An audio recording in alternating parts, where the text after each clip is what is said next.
究竟5蚊可唔可以致富呢？上一次呢，其實我都介紹過呢個台㗎啦。咁呢，但係上次呢，就得一張 PSA，咁我就夾唔到啦。但係已經夾咗一紮公仔㗎啦。今次呢，見到佢呢，加多咗3張 PSA 喎，仲要有呢張馬利啊，正到痹啊！咁我一定要致富啦，唔使講，即刻開始。都要再提提大家，呢度係冇搶錢機，咁所以自備5蚊啦。如果唔係呢，陣間夾夾下臨出先唔夠5蚊銀呢，就俾人執雞就大鑊啦。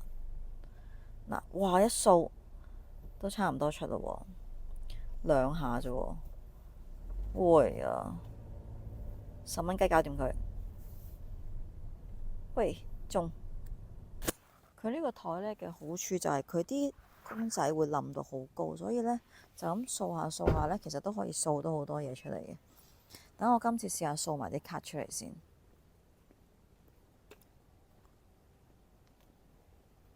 呢個又好似差唔多要出啦。最緊要係馬利呢一張，重點。我夾完之後呢，台主係補咗張奇書入去嘅，所以大家盡快去夾啦。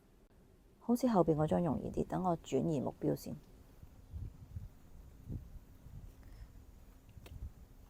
喂，差唔多出啦。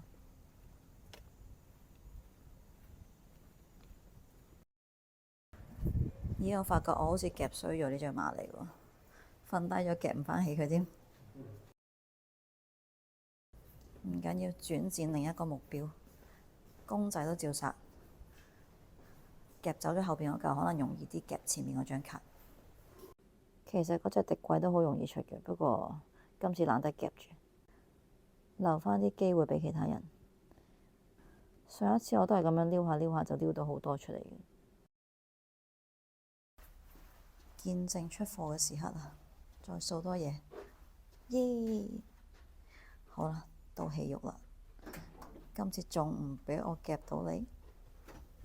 拖拖拖拖拖拖拖拖拖拖，快啲拖多兩嘢啊！耶！出到啦，出到2張啦。跟住之後呢，無論我幾努力想夾嗰張馬利呢，點都係夾唔到，因為佢瞓低咗，跟住上面有好多嘢冧住佢，所以冇計啦。唯有等台主執返好個檔攤先至再夾啦。驗收時間有1隻皮皮，有2張 PSA。等我而家計下每張幾多錢先。俾卡車佢夾咗2下，紙糊就夾咗8下，公仔唔計啦。好啦，馬利留俾有緣人，拜拜。